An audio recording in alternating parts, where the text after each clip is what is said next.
Hello commercials, आज हम बात करने वाले हैं डिसोल्यूशन ऑफ पार्टनरशिप फॉर्म के बारे में। जानेंगे कौन कौन से ऐसे वेज हैं, कौन कौन से ऐसे तरीके हैं जिनके द्वारा हम किसी पार्टनरशिप फॉर्म को डिसॉल्व कर सकते हैं।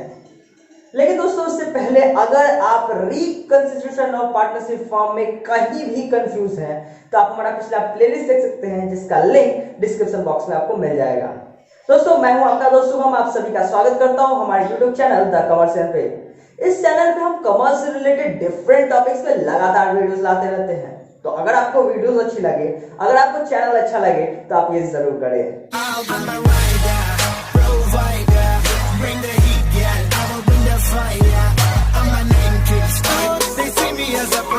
तो आइए शुरू करते हैं आज का वीडियो बिना किसी देरी के। तो जब हम बात करते हैं डिसोल्यूशन ऑफ पार्टनरशिप फॉर्म की, तो इसको बताया गया है हमारे देश के पार्टनरशिप एक्ट 1932 के सेक्शन नंबर 39 में। कहा गया है कि अगर हम किसी भी पार्टनरशिप फॉर्म को खत्म करने की बात करें, डिसॉल्व करने की बात करें, तो उस प्रोसेस को कहा जाता है dissolution of partnership form.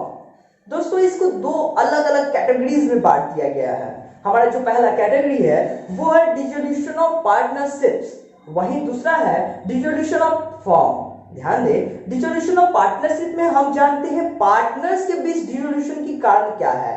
Partners के बीच जो डिसोल्यूशन होता है, जो कॉन्ट्रैक्ट को खत्म करने की बात की जाती है, वो किन किन कारणों से होती है।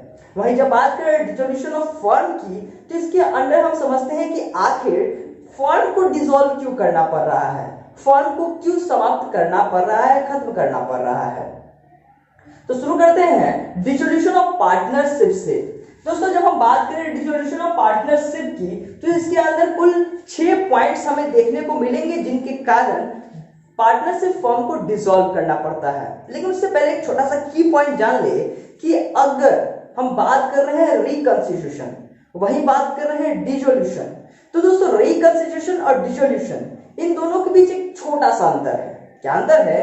तो जो रिकंस्टिट्यूशन होता है वो जस्ट लाइक रीस्टार्ट होता है, वहीं अगर बात करें हम डिसोल्यूशन की, तो ये जस्ट लाइक स्टॉप होता है, ये जस्ट लाइक स्विच ऑफ होता है। दोस्तों, रिकंस्टिट्यूशन में हम फॉर्म को बंद करके फिर से स्टार्ट कर रहे होते हैं, वहीं डिसोल्यूशन में फॉर्म को बंद कर दिया जाता है, डिसोल्यूशन में फॉर्म अब खत्म हो जाता है। आइए शुरू करते हैं डिसोल्यूशन ऑफ पार्टनरशिप से। दोस्तों, डिसोल्यूशन ऑफ पार्टनरशिप का जो पहला कारण बनता है वो बनता है change in the profit sharing ratio. अगर बात करें change in the profit sharing ratio की, तो इसका मतलब होता है अगर प्रॉफिट बांटने का जो रेशियो है उसमें बदलाव आ जाए, उसको अगर हम बदल देते हैं तो ये बहुत बड़ा कारण बन जाता है डिसोल्यूशन ऑफ पार्टनरशिप फॉर्म का। वहीं ये रिकंस्टिट्यूशन ऑफ पार्टनरशिप फॉर्म का भी एक कारण है। आगे बढ़ते हुए देखते हैं एडमिशन ऑफ ए पार्टनर। जब हम किसी पार्टनर का एडमिशन कर रहे हैं और अगर पार्टनर्स के बीच तनाव बढ़ जाए, अगर पार्टनर्स के बीच असहमति आ जाए, तो भी डिसॉल्व कर जाता है पार्टनरशिप। दोस्तों, जो दूसरा कारण बना वो बना डिसोल्यूशन ऑफ पार्टनरशिप का admission of A partner. The third one is death of A partner. अगर कोई पार्टनर मर जाए, अगर किसी पार्टनर की डेथ हो जाए या कोई पार्टनर रिटायर कर जाए, तो भी ये डिसॉल्यूशन का कारण बन जाता है। दोस्तों, चौथा कारण है insolvency of a partner. Insolvency का अर्थ है कि कोई भी पार्टनर नीलाम हो जाए और उसके पास अठन्नी तक ना बचे बिजनेस में खर्च करने के लिए। तो अगर कोई पार्टनरशिप में कोई भी पार्टनर इंसॉल्वेंट हो जाता है, नीलाम हो जाता है, तो भी कंगाल हो जाता है, तो भी पार्टनरशिप फॉर्म डिसोल्यूशन की कगार पे पहुंच जाता है। दोस्तों, कंप्लीशन ऑफ वेंचर।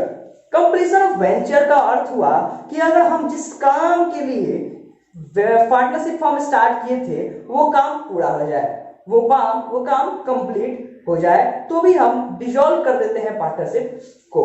दोस्तों, expiry of period of partnership form. अगर कॉन्ट्रैक्ट में ये लिखा गया हो कि जो पार्टनरशिप है वो इतने ही दिनों तक रहेगा, तो पार्टनरशिप फॉर्म उसके बाद डिसॉल्व कर जाता है।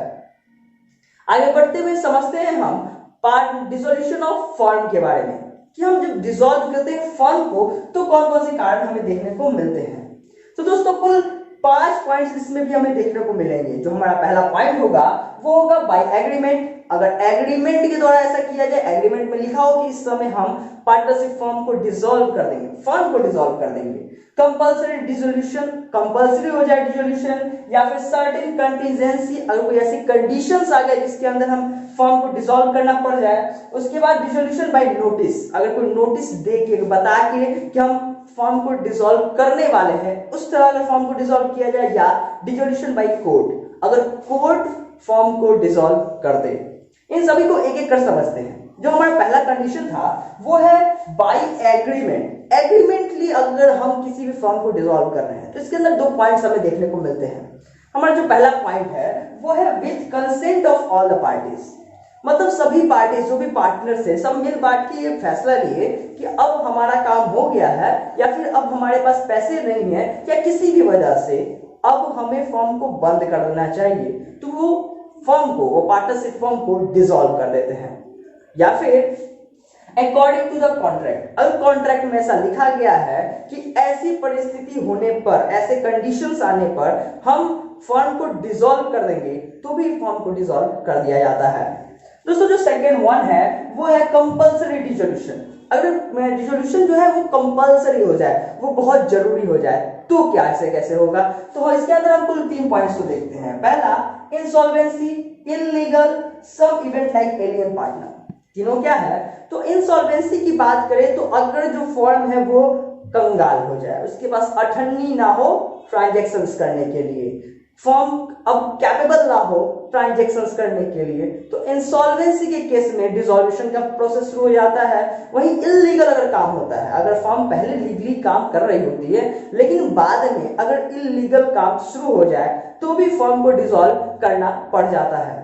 वहीं जो तीसरा केस है वो एलियन पार्टनर का, कि मान लीजिए अगर हम बिजनेस करते हैं आज के डेट में भारत और चाइना के बीच, भारत और चाइना में दोनों एक दूसरे के साथ डील कर रहे होते हैं, ट्रांजैक्शंस कर रहे होते हैं, एक ऐसा पार्टनरशिप फॉर्म क्रिएट होता है जिसमें 2 पार्टनर्स तो भारत के हैं, एक पार्टनर चाइना का है।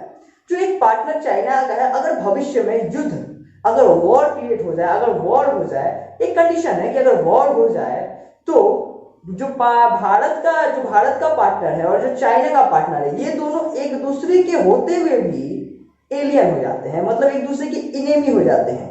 एलियन पार्टनर, एलियन पीपुल उनको कहा जाता है जिनके साथ वॉर डिक्लेयर हो जाता है, तो वो हमारा एलियन पार्टनर हो जाता है। और ये हमारे देश के पार्टनर, ये दोनों अब कोई भी ट्रांजैक्शन नहीं कर पाएंगे, तो ऐसे कंडीशन में भी फॉर्म को डिसॉल्व करना पड़ जाता है। दोस्तों इसके आगे हम पढ़ते हैं सर्टेन कंटीजेंसीज के बारे में, कुछ ऐसे कंडीशंस के बारे में जिसके अंडर हम फॉर्म को डिसॉल्व करते हैं। पहला है एक्सपायरी ऑफ टर्म, जिस टर्म्स एंड कंडीशन पे हम फॉर्म को स्टार्ट किए हुए थे, फॉर्म को चला रहे थे, उनका एक्सपायर हो जाना, उनका खत्म हो जाना। वहीं जो दूसरा पॉइंट बनता है कंप्लीशन ऑफ वेंचर, जैसा कि हमने पहले भी पढ़ा कि अगर हमारा उद्देश्य पूरा हो जाए, जिस काम के हमने फॉर्म स्टार्ट किया था वो खत्म हो जाए। दोस्तों तीसरा कारण है डेथ ऑफ ए पार्टनर, अगर हमारा कोई पार्टनर मर जाता है तो फॉर्म को डिसॉल्व कर दिया जाता है। वहीं दोस्तों चौथा कारण बनता है एजुकेशन ऑफ अ पार्टनर और इंसॉल्वेंट, मतलब किसी भी एक पार्टनर की ऐसे दिखाना किसी भी एक पार्टनर को कि वो नीलाम है, वो कंगाल है, किसी भी पार्टनर्स की बेइज्जती करना, लाइक कि अगर हम किसी पार्टनर्स को ऐसा शो कर रहे हैं उसके पास धन है, वो अभी भी कैपेबल है, लेकिन उसको जस्ट लाइक शो कर रहे हैं हम कि वो इंसॉल्वेंट है, ऐसी कंडीशंस में भी पार्टनरशिप फॉर्म खत्म हो जाता है।